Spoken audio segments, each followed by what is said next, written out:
Alright guys. Woo! What is up? Ayan, so tapos na kami nagtanghalian dun sa Jariol's Peak. So nag-order lang kami ng small bulalo, tsaka isang chiksilog, at isang dalawang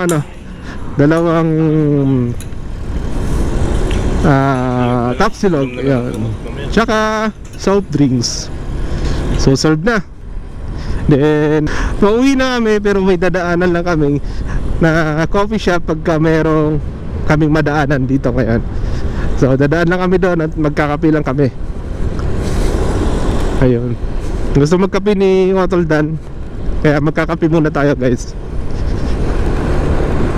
Wala ko sana na dumiretso doon sa may Infanta, doon sa may Real Quezon, doon sa pinuntahan natin nung nakaraan. Kaso lang medyo malayo na, sabi ko Dan na saka na lang. At pag may free time pa, kasi may lakad yung kanyang partner, uuwi ng probinsya. So kailangan din nilang dumiretso doon sa terminal ng bus para kumuha ng ticket papuntang Isabela. So kasi kung mamayang gabi pa or bukas pa, malilate na siya o alanganin na. So maganda kumuha ng ticket ngayon para travel niya bukas ng umaga, 4 ng umaga, first trip papuntang Isabela. So mas maganda na yung mas kumuha na sila ngayon ng ticket kaysa bukas pa. Baka maubusan na sila ng slot. Yun guys, ang ganda.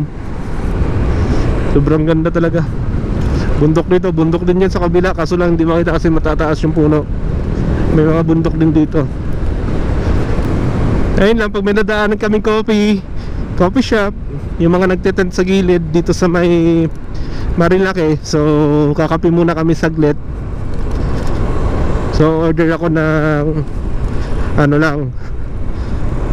Americano, puro guys.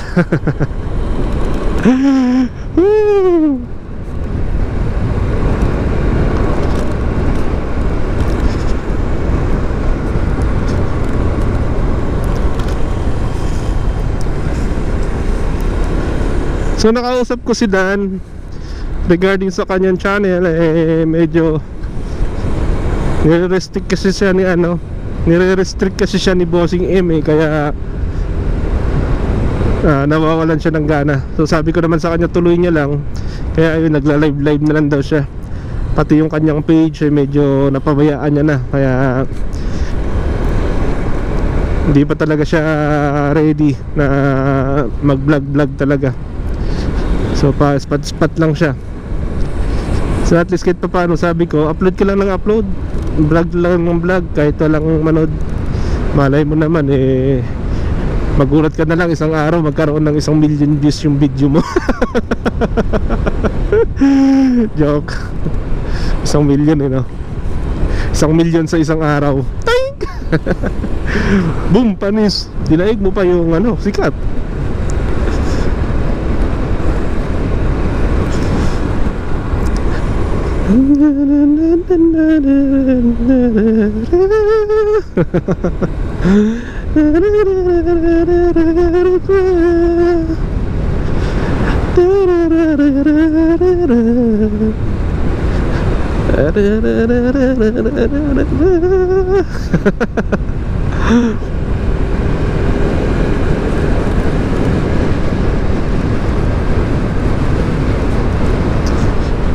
So mag-iipon tayo uli at babalik tayo ng Isabela guys.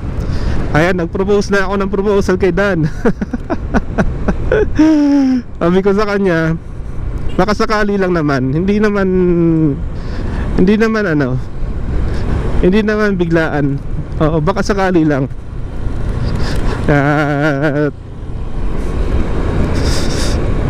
Ang sabi ko sa kanya ayan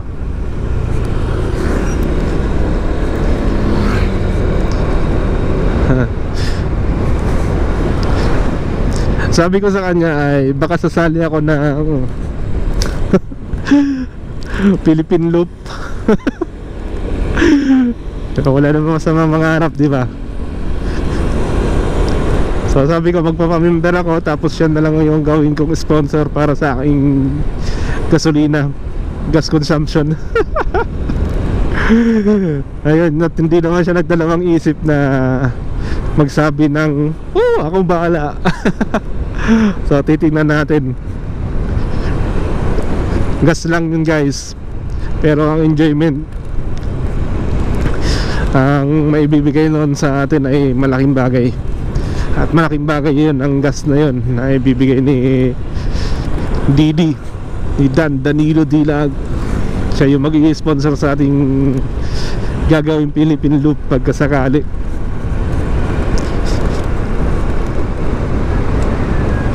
So sana meron ako makasama. Pagsakali lang naman. Nag-iisip na kung sinong may isasama. So ayan, nananawagan ako sa mga co-riders ko na gustong sumama sa akin, mag Philippine Loop. Mag-meeting tayo, pag-usapan natin at mag-Philippine Loop tayo.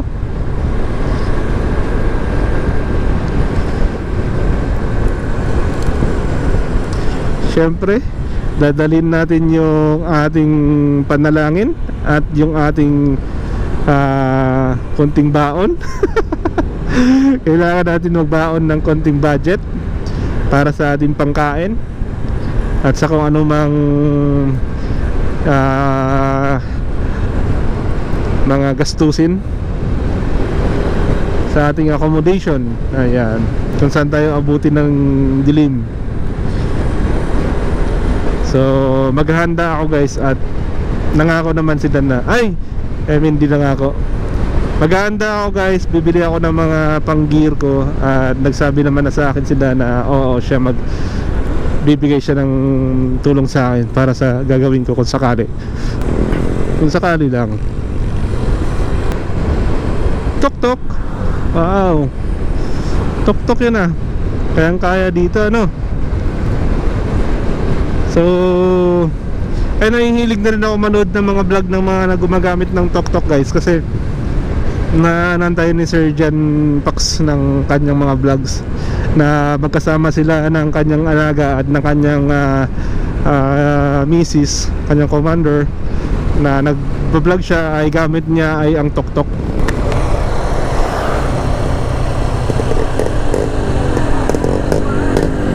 Dito tayo tol. Dyan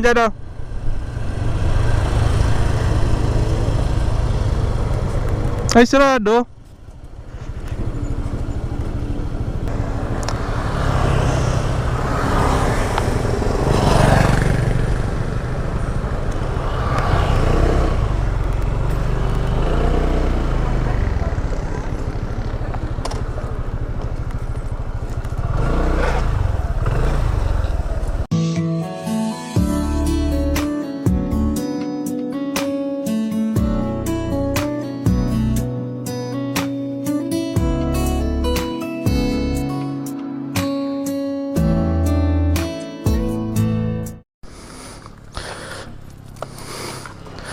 Malis ate.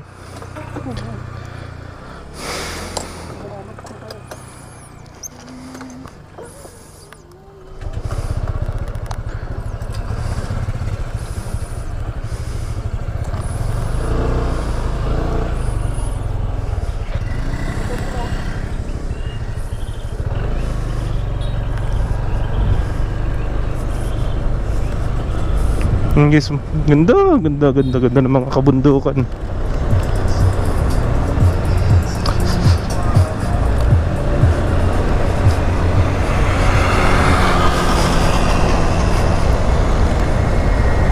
Alright guys, so good afternoon na yata. Time check, 1:14. 1:14 ng hapon. So pauwi na tayo guys. Tapos na kami dito. Tapos na kami mag-chill. Unwind guys. Ang ganda. Grabe, sobrang ganda.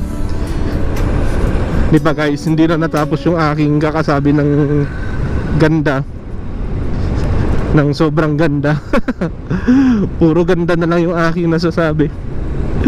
Kasi wala naman ako talagang masabi sa lugar na to. Sobrang ganda talaga. At lalo pang gumaganda to pagdating ng mga araw.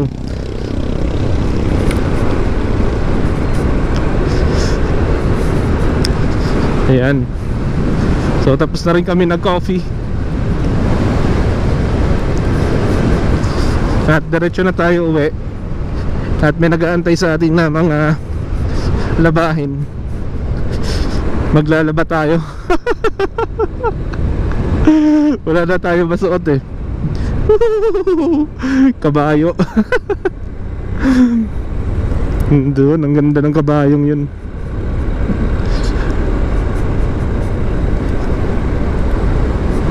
So may nakita na akong spot na pagkakapihan every Saturday guys. Pagka aakit ako dito, doon ako magkakape. Sa may ano na yun, spot na yun. Nakaka-relax magkape pala doon. So doon tayo magkakape guys pag aakit tayo dito. Ang sarap ng kape niya. Hindi sugar yung nilagay, kundi honey. Matamis-tamis na mapait-pait. Naglalaban yung barako tsaka sweet. Yun ang gusto ko.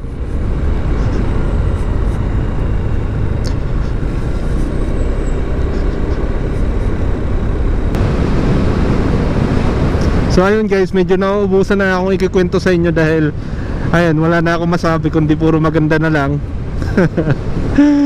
Ayun guys, ayun, magre-request naman ako sana ng kahit konting ano lang, konting konting pabor lang. Ayan, sa mga nakapanood nito o sa mga makapanood nito guys, hihingi na ako ng konting suporta ninyo.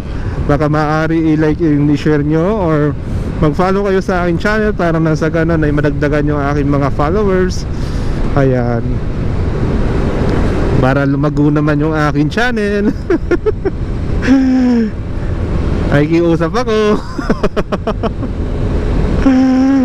Ayun guys, baka naman aawit lang ako. Ayun, sa mga followers ko dyan guys, baka pwede nyo naman akong i-like yung aking mga video. Baka pwede naman pong pakipusuan ninyo or thumbs up nyo. Tsaka makikiusap na rin ako pag may lumabas na ads. Kahit papaano sa aking mga video ay huwag nyo pong i-skip.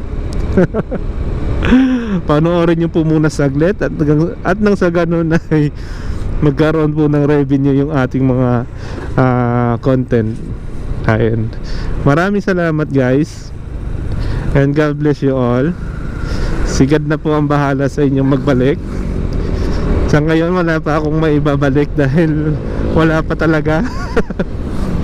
Ayan, sa mga kapwa content creator ko dyan, ayan guys, please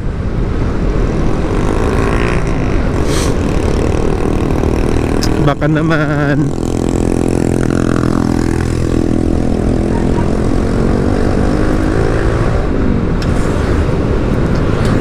so yun lang naman guys. Ayun guys, oh.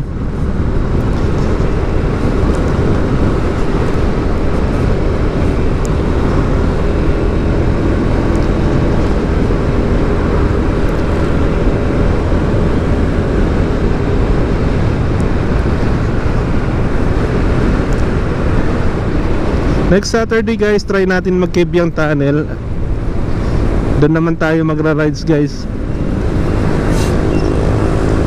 Sama natin uli si Dan, yung aking kaibigan at brother. Yung aking kaibigan at brother. Ayan, try natin sa Kebyang Tunnel pumunta guys sa Saturday. So ngayon guys, mga binabalik-balikan ko lang guys sa mga dati ko na napuntahan dahil yun lang kasi yung pasok sa budget ko. At pagka swerte guys at magkaroon tayo ng makaluwag na budget, ay pupunta tayo sa ibang lugar na bago naman para sa inyo at bago rin para sa akin. So kahit napuntahan ko na kasi yung mga lugar-lugar na yan guys, para sa akin bago pa rin siya guys, kasi nag-iiba-iba ang lugar. May mga nadidevelop katulad nung nandun sa may Jarnel's Peak, may nakalagay na doon na parang statue. Ayun, may bago siyang ano sa ano ba, sa kanyang pasyalan. May bagong pupuntahan, may bagong view, I mean, ayun. Basta yun, basta may bago sa kanya, may nag-iba sa kanya, di ba? Then next time, didiretso kami doon sa ano, sa susunod naman yun, didiretso tayo doon sa may Infanta Real Quezon. Sabi ni Crudidi, gusto rin nila masubukan yung dagat doon. Ayun, may dagat kasi doon ngayon sa may Infanta, di ba? Yan, dadali natin sila doon para makita nila yung Real Quezon. Dahil hindi pa rin nakapunta si Crudidi niya doon na nakamotor. Ewan ko lang sa ano, kung nakapunta na siya doon, naka 4 wheels sila.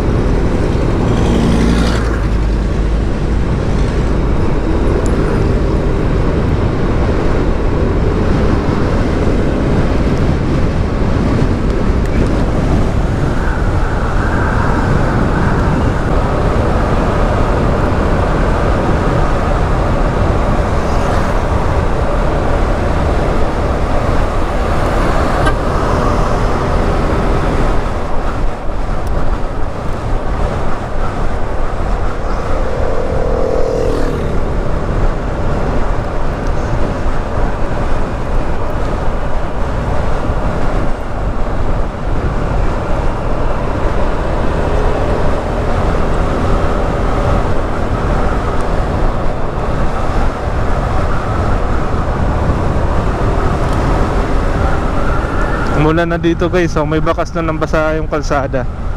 Pero saglit lang eh, tuyo rin siya kaagad.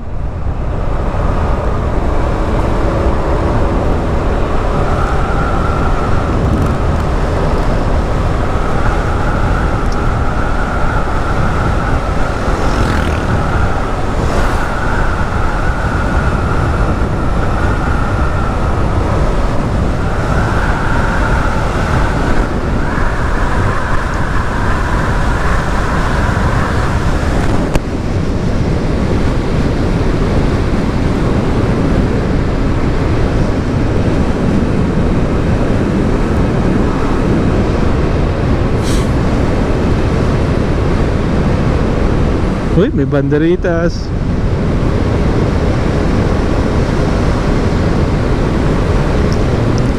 Mga siklista guys, oh, mga kapatid nating kagulong.